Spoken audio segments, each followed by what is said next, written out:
Rifle club Malayalam cinema, తెలుగులో dub చేసి ఉంది, నెట్ఫ్లిక్స్లో ఉంది. చూడండి.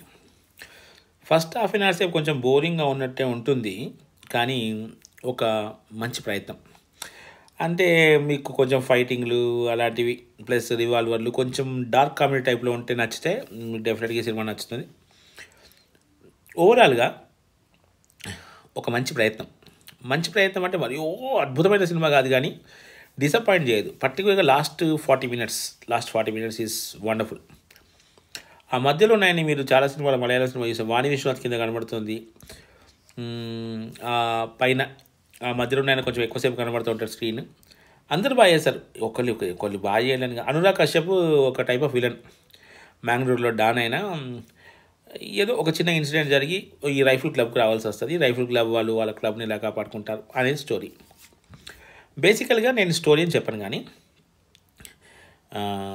అంటే ఆ కొన్ని లొకేషన్స్, ఆ తర్వాత మళ్ళీ మలయాళం సినిమాలు మనకి ఎందుకు నచ్చుతాయి, ఇందుకే అన్ని మలయాళం సినిమాలు నచ్చవు, మనం చూసేవాటి నచ్చుతాయి. రీజన్ ఏంటంటే ఒక లిమిటెడ్ బడ్జెట్లో ఇందులో సో మెనీ క్యారెక్టర్స్ ఉంటాయి, కానీ ప్రతి క్యారెక్టర్కి ఒక ఇంపార్టెన్స్ ఉంటుంది. ప్రతి క్యారెక్టర్ని ఎలివేట్ చేసి చూపించడానికి ట్రై చేస్తూ ఉంటాడు. అన్ని క్యారెక్టర్స్ మీకు స్క్రీన్ మీద కనబడుతున్న అన్ని క్యారెక్టర్స్ కూడా ఈ స్క్రీన్ ప్లే కోసము ఇలాంటి తక్కువ బడ్జెట్లో ఒక క్వాలిటీ సినిమా తీయడం కోసమే మనం మలయాళం సినిమాలు చూసి నేర్చుకోవాలి.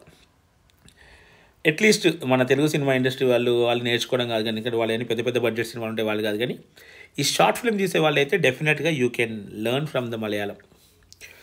ఒక పర్టికులర్ ఒకటి రెండు లొకేషన్సే, ఎక్కువ లొకేషన్స్ కూడా ఉండవు. ఒక చిన్న ఫారెస్ట్ ఉంటుంది, ఒక లొకేషను మ్యాంగ్లూరులోనే అయితే ఒక 5 నిమిషాలు చూపిస్తాడు కావచ్చు. చూడండి, మీకు ఒకవేళ ఈ రైఫిల్స్ షూటింగ్ ఇలాంటి నచ్చితే డెఫినెట్గా మీకు ఇంకా బాగా నచ్చుతుంది. లేకపోయినా సరే డిసప్పాయింట్ చేసేంత చెత్త సినిమా ఏం కాదు. డెఫినెట్లీ మనం ఒకసారి చూడొచ్చు రైఫిల్ క్లబ్.